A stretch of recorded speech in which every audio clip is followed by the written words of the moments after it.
Dave Scott Hub Media. I'm with Lill from Brand CMHA. And Lill, I got to talk to you. Maybe you can help me through this morning. I do watch a lot of political stuff, and I was watching a lot of stuff in the States, and just some of the cuts I was seeing towards mental health programming, like it infuriated me. I got to be honest with you, it really upset me. I hope our government stays true to what they're trying to do and help as many folks as they can. But on the other side of this, when I saw some of the programs that they were cutting, I kind of went to your website and went, oh my God, I didn't realize just on your site alone, there's like 17 different programs that help folks. That's amazing. Yes, we certainly have a lot of resources here for our communities that we serve. We're really proud about that. No cuts so far, and if you recently heard, the province invested a ton of money into mental health and addictions resources. So it's a good thing. We're going in the right direction. And after all we've been through in the last with the last 5 years, everything that's changed both politically and Yes. our health, you and I talked at length about all that, but talk about some of these programs because like I didn't even know like there's an alternatives activity center and a branch site. But I mean, talk about some of these things that we don't actually hear about and the work that people are doing. Sure. I mean, we all know about our case management program, which is our biggest program, right? But we have several programs for the community. So I'm going to talk about a little bit about the programs that perhaps are lesser known. And one of them is the Alternatives Activity Center. Now, what it is, it's a social recreation program and it's member run. I mean, it's staff led, but it's member run. So the members do help do up the monthly calendars, and they, with program staff in tandem, decide what kind of guest speakers they want to see, what kind of activities they want to be involved in, and what kind of things they want to, plan for the month. So it really is member led, and that's innovative as well because, I mean, sure, we know staff are qualified and competent, but it is their program. It is a members program. So, they're very involved in the planning.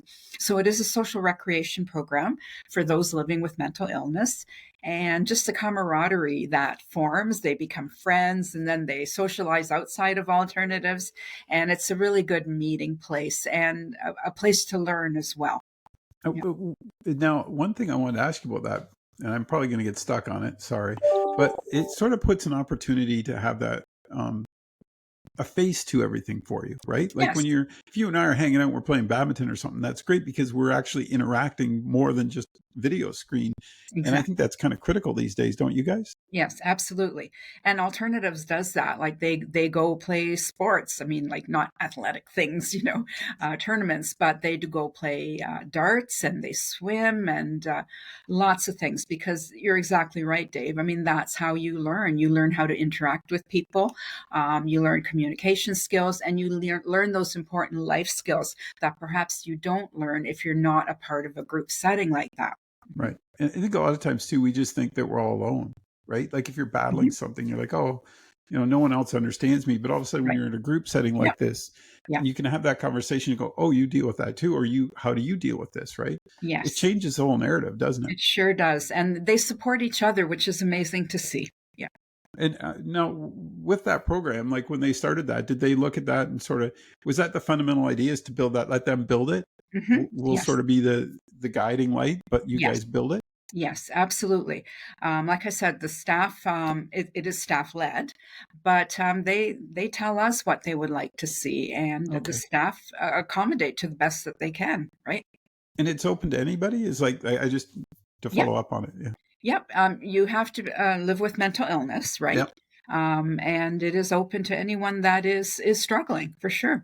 It's nice to see that there seems to be limitations on everything, but when it's an open concept that you can sort of come Yeah, and share, I think that's really important. for sure. And another one that we've talked about in the past, but maybe mention it too, is the bounce back. Yes. Now, the Bounce Back is a CMHA Ontario program.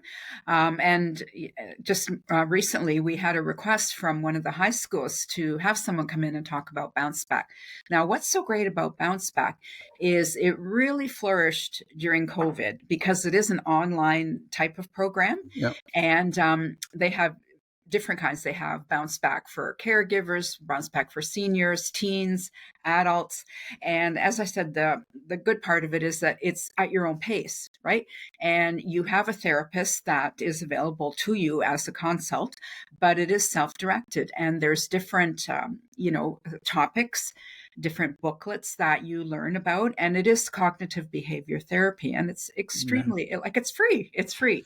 And with everything these days where there's wait lists, and therapists are can be expensive, although albeit very necessary and helpful, but they can be expensive and not necessarily accessible to everyone. So this is a great option.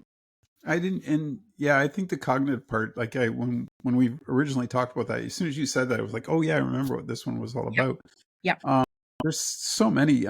Is there anything else you want to bring up? Because I know we could do a couple shows on this, but is there any new ones or something in particular that you're fond of? That's a program that you guys Oh, have for started. sure. So we have our vocational support services, which is really helpful as well, because a lot of people, a lot of Sheila's clients and a lot of Laura's clients in her program, they perhaps they've been out of the workforce for a while due to the symptoms of their mental illness, or they're recovering, and then when they are recovering or on the road to recover or have recovered, they want to go back and do something. They may not be able to go back into the field that they were before in some cases. So there's volunteer opportunities, and our vocational support counselors have all these contacts with employers that can be very accommodating. So it's kind of that bridge between, I need to get back to work. I've been out of the workforce for so long. I'm still having symptoms because of my medication.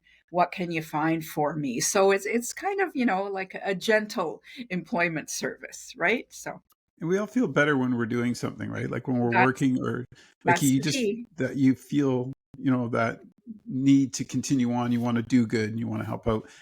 Peer support's another one, right? Peer support is amazing. Our peer specialists, that's the word now. Peer specialists are seconded by Hope, which is a peer support program, and they work in tandem with our case managers. They work towards helping individuals with day-to-day activities. In tandem with Yeah. the case managers. So perhaps case managers are working on one aspect of their recovery, and then peer support is working in tandem to help with another aspect. And the plus with that is that, walk a mile in my shoes. Right. Peer specialists have lived experience, and it's relatable, and they know what they're going through. So, The last one, I know there's 16 programs, but oh one of the yeah, ones I want to talk about was the suicide prevention as well. I think you guys yes. do a great job with that. Yes, so we have Suicide Prevention Brand, which I'm a co-chair, and that is made of a community collaborative with many agencies sitting on it. And we meet quarterly to design suicide prevention initiatives, hold suicide prevention awareness events. And not only that, CMHA Brand Hold'em in Norfolk runs a Survivors of Suicide Loss group, Yeah. which is a program, a support group for those who have lost someone to suicide. Yeah. There's so much. I think we have to do maybe next month part two and talk about Sure. some of the other stuff. And I just didn't think people really recognized the variety, like how you guys are all over the board, but what Yeah. you're doing is so important because it helps that whole round person. And the activity center, I love that because Yeah. I think that's needed in every community right now. Get They people have way back too out there. much fun. They have way too much fun in there. Way too much fun. That's They're, good. I'm glad to hear that. That's nice to hear. yeah, That's important.